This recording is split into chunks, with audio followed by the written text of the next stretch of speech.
When you inherit hundreds of millions of dollars, you're supposed to live in your mansions, host glittering parties, and spend your fortune on yachts and jewels like proper wealthy people do. Huguette Clark did none of these things.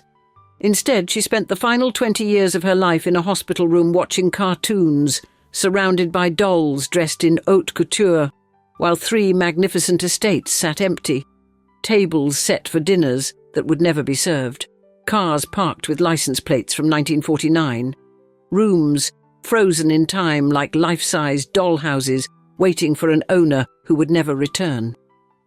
Born into one of America's most controversial Gilded Age fortunes, she chose invisibility over celebrity, miniatures over mansions, and the controlled safety of medical walls over the unpredictable chaos of the outside world. Her story raises uncomfortable questions about wealth, isolation, and the fine line between eccentricity and something far more troubling. Questions that a bitter legal battle and a legendary doll collection would eventually force into public view. In today's episode of Old Money Allure, we explore the life of the copper heiress who owned everything but wanted nothing except to be left alone, uncovering how childhood tragedy transformed into adult reclusion and why the richest woman in New York chose a hospital bed over palaces worth hundreds of millions.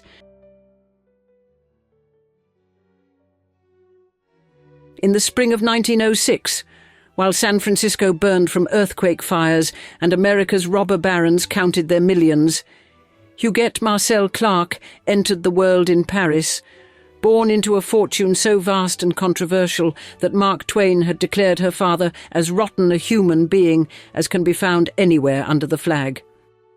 William Andrews Clark, the infant's 67-year-old father, had clawed his way from Pennsylvania poverty to become one of Montana's copper kings, amassing wealth through methods so ruthless they shocked even the corruption-hardened Gilded Age. His fortune, estimated at $150 million in 1907, equivalent to $3 billion today, came from copper mines, railroads, newspapers, and real estate schemes that included founding what would become Las Vegas. The family's New York residence at 962 Fifth Avenue wasn't merely a house, but a 121-room monument to excess, complete with 30 bathrooms and features that made even the Vanderbilts take notice. Huguette's mother, Anna Eugenia LaChapelle, had been William's ward before becoming his second wife. 39 years younger than her husband, and living proof that Clark collected beautiful things as obsessively as he collected copper mines. For 13 years, Huguette shared this gilded world with her beloved sister Andrée, a vivacious girl who spoke fluent French and played violin with remarkable skill. But in 1919, when Huguette was 13, meningitis struck Andrée down at age 16, leaving a wound in the younger sister's psyche that would never properly heal. The family's response to tragedy was characteristically grandiose. They donated millions to found a hospital wing, as if throwing money at death could somehow reverse its verdict. When William Clark died in 1925, leaving his 19-year-old daughter one of the wealthiest women in America, Huguette and her mother abandoned the massive Fifth Avenue mansion for a modest 15,000-square-foot apartment at 907 Fifth Avenue. The move represented more than downsizing. It was the first step in Huguette's gradual withdrawal from a world that had taken her sister and left her with wealth she never asked for.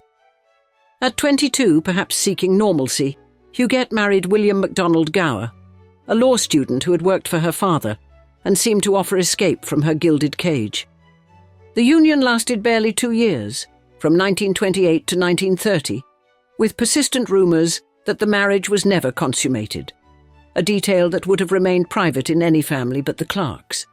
The divorce papers cited extreme cruelty, though the real cruelty may have been Huguette's discovery that even marriage couldn't provide the emotional sanctuary she sought. She chose to be known as Mrs. Huguette Clark for the rest of her life, as if the brief marriage had been less about the man than about claiming an identity separate from her father's shadow. By 1930, at age 24, Huguette had already experienced more loss than many see in a lifetime. Her sister dead, her father gone, her marriage failed, leaving her with hundreds of millions of dollars, but no clear sense of what such wealth was for. What she would choose to do with that fortune would involve neither grand philanthropies nor social climbing, but rather a turn inward, toward a world of miniatures that offered the control and permanence that life had so cruelly denied her. The 1929 Corcoran Gallery exhibition should have launched Huguette Clark into Washington society's stratosphere. 7 of her paintings on display, critics praising her unusual natural talent, the copper heiress revealed as a serious artist. Instead, she retreated deeper into her Fifth Avenue apartment, where a different kind of artistic obsession was taking hold, one that would eventually consume millions of dollars and transform her into one of history's most dedicated collectors.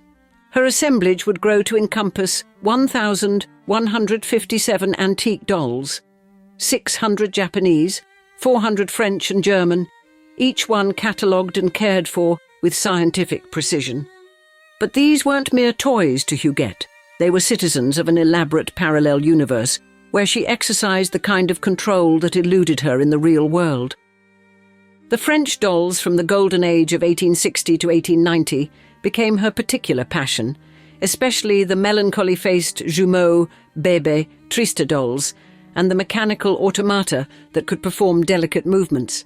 One jumeau art character doll marked 225, standing 26 inches tall, would later sell at auction for $113,500, originally estimated at $25,000 to $35,000. Even Suzette, her childhood companion kept in an old box with the clothes she played with, commanded $27,450 at auction, despite a $600 to $900 estimate. But Huguette's dedication went far beyond acquisition. In the late 1950s, she began commissioning Christian Dior to create haute couture wardrobes for her 19th century dolls.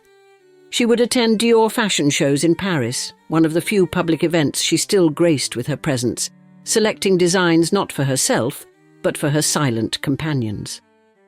Surviving correspondence with Monsieur Gervais at Dior reveals the obsessive attention to detail.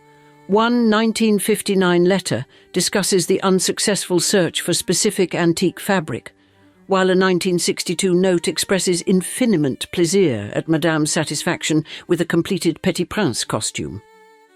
Her fascination with Japanese culture manifested in commissioning historically accurate miniature temples, castles, and tea houses from master artisans in Japan. The most ambitious project, a miniature temple requiring special governmental permission to use cedar wood normally reserved for imperial buildings, took 3 years to complete at a cost of $80,000 1940s, about $1.4 million today. Working through her intermediary Katharina Marsh, Huguette demonstrated what Marsh called incredible knowledge about the art and culture of Japan, knowing all the legends and folklore with scholarly precision. Beyond historical accuracy, she commissioned elaborate tabletop dioramas depicting fairy tales, Rapunzel, Sleeping Beauty, Rumpelstiltskin, each a complete narrative environment the size of a desktop printer. German craftsmen created these story houses as miniature theatres with painted scenes on the walls, while she also ordered religious houses featuring Joan of Arc and military forts with toy soldiers. She employed dedicated staff to maintain the collection, professionals to iron tiny clothes, repair delicate bisque faces, and manage the complex storage systems in her Manhattan apartments. Her personal assistant, Chris Sattler, became the collection's primary caretaker, learning each piece's history while managing new acquisitions from estate sales and auctions. She loved the bidding, Sattler explained, though she had accumulated so many dolls she was running out of display space. But in 1941, this innocent passion would attract the attention of federal agents who saw something far more sinister in a wealthy woman's obsession with Japanese culture. Pearl Harbor transformed Huguette Clark's Japanese doll collection from an eccentric hobby into a federal security concern overnight, bringing black sedans and stern-faced agents to her Fifth Avenue door. The FBI's investigation focused on her extensive purchases of Japanese art and those miniature buildings requiring special imperial permissions, Suddenly, her $80,000 temple with its government-approved cedar wood looked less like art and more like espionage. Her attorney would later describe months of interrogations that left the shy heiress traumatized, though investigators found nothing more subversive than a wealthy woman's genuine fascination with 18th-century Japanese culture. The experience marked a turning point. If the government could transform her innocent collecting into suspected treason, what other betrayals might the outside world hold? By the 1950s, Huguette had stopped visiting Bellosguardo, her mother's 23-acre Santa Barbara estate, explaining to relatives that it would make me sad to go there without my mother. The 1953 abandonment of the estate, which would sit perfectly maintained but empty for the next 60 years, signalled her growing determination to control her environment absolutely. When her mother Anna died in 1963, Huguette's last anchor to the outside world was severed, leaving her alone with her dolls and her memories. For nearly 3 decades afterward, she rarely left her Fifth Avenue apartments, creating a hermetic world where hundreds of dolls provided the companionship that humans had failed to offer. In 1991, at age 84, what began as routine treatment for basal cell skin cancer lesions became something far more extraordinary. Huguette Clark, owner of 3 magnificent properties, made the inexplicable decision to remain permanently in her small hospital room at Beth Israel Medical Center, though she had recovered completely from the cancer treatment. Something about the hospital's controlled environment, the routine, the professional boundaries, the safety, appealed to her profound need for structure. She arranged for many of her beloved dolls to be moved to the hospital room, creating a miniature version of her Fifth Avenue sanctuary within medical walls. For the next 20 years, she would pay an estimated $400,000 annually for the privilege of living in a plainly decorated room, watching cartoons and surrounded by dolls.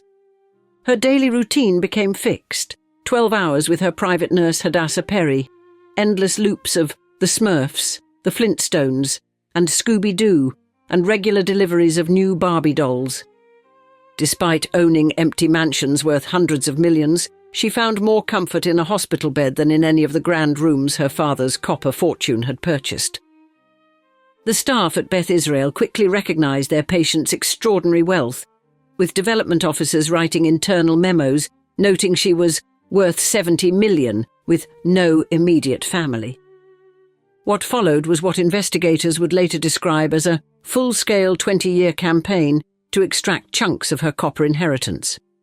Her nurse Hadassah Perry received over $31 million in gifts during these decades: 5 homes, jewellery, a $200,000 Bentley, and a $1.2 million Stradivarius violin. Doctors collectively received $3 million, while various nurses got hundreds of thousands, transforming medical care into something that looked suspiciously like elder abuse. Yet through it all, Huguette remained extremely mentally sharp until the end, according to her doctors, choosing this strange existence with the same deliberation she had once chosen which Dior designs to commission for her dolls.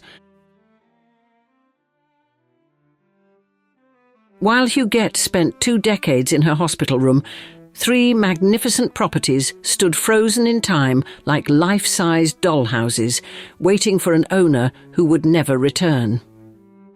Her 42-room Fifth Avenue apartment remained meticulously maintained but unoccupied, filled with hundreds of dolls, positioned exactly as she had left them in 1991. Le Beau Chateau, the 52-acre Connecticut estate she purchased in 1952, had never been lived in, a $60 million property serving no purpose except to exist. Most haunting was Bellosguardo, the Santa Barbara mansion where automobiles sat in the garage with 1949 license plates. Furniture remained under covers, and formal dining tables stayed set for guests who had last visited when Eisenhower was president. In 2005, at age 98, Huguette signed 2 dramatically different wills within 6 weeks, creating a legal time bomb that would explode after her death. The march will left her fortune to 21 distant relatives, descendants of her father's first marriage, whom she had never met, but who carried the Clark blood. the April will completely disinherited these relatives, instead establishing an arts foundation at Guardo and leaving $30 million to her nurse Hadassah Perry, plus substantial bequests to her attorney, accountant and hospital staff. When Huguette died on May 24, 2011, just 2 weeks before her 105th birthday, her relatives discovered they had been barred from her funeral by her attorney, Wallace Bock. The conflicting wills sparked a fierce legal battle that would determine not only the distribution of her $300 to $400 million estate, but also the fate of her precious doll collection. Her relatives challenged the later will, arguing that a woman who lived in a hospital room watching cartoons while her mansion sat empty clearly lacked the mental capacity for such decisions. The defense countered that she was extremely mentally sharp, but simply extremely frightened of the outside world and lacking in her concept of money. The September 2013 settlement split the difference. Relatives received $34.5 million after taxes, while Guardo would become an arts foundation, as Huguette had wished. Hadassah Perry agreed to return $5 million and received nothing from the will, though she kept most of her $31 million in lifetime gifts. The settlement carefully avoided any determination of Huguette's mental capacity, leaving unanswered the question of whether her reclusiveness represented eccentricity or something more troubling. In January 2020, Thériault's auction house dispersed her legendary doll collection at the Santa Barbara Ritz-Carlton, with collectors worldwide competing for pieces of her miniature universe. That 26-inch Jumeau doll sold for over $100,000, while even childhood Suzette exceeded estimates by 30 times, as if the market recognized these weren't just dolls, but artifacts of an extraordinary psychological puzzle. A small selection of historically significant pieces remained at Guardo, where limited public tours now allow visitors to glimpse both the preserved mansion and Huguette's miniature world. The estate she abandoned in 1953 finally opened its doors, revealing a house where time stopped. Telephone operators still using Butterfield 8 exchanges, tables set for dinners that never happened. Today, visitors walking through Guardo's rooms, seeing the dolls in their Dior couture and miniature Japanese temples, confront the same mystery that captivated readers of the best-selling book about her life. The woman who chose a hospital room over palaces, who loved dolls more than people, who possessed everything but wanted nothing except to be left alone, remains as enigmatic in death as she was invisible in life. The last Gilded Age heiress, who discovered that $400 million could buy everything except the one thing she truly craved: the ability to stop time and live forever in the perfect, controllable world of childhood. And now we'd love to see you in the comments. Do you find her story to be tragic or glamorous? We look forward to hearing from you, and thanks for joining us for another episode. Cheers, until the next time.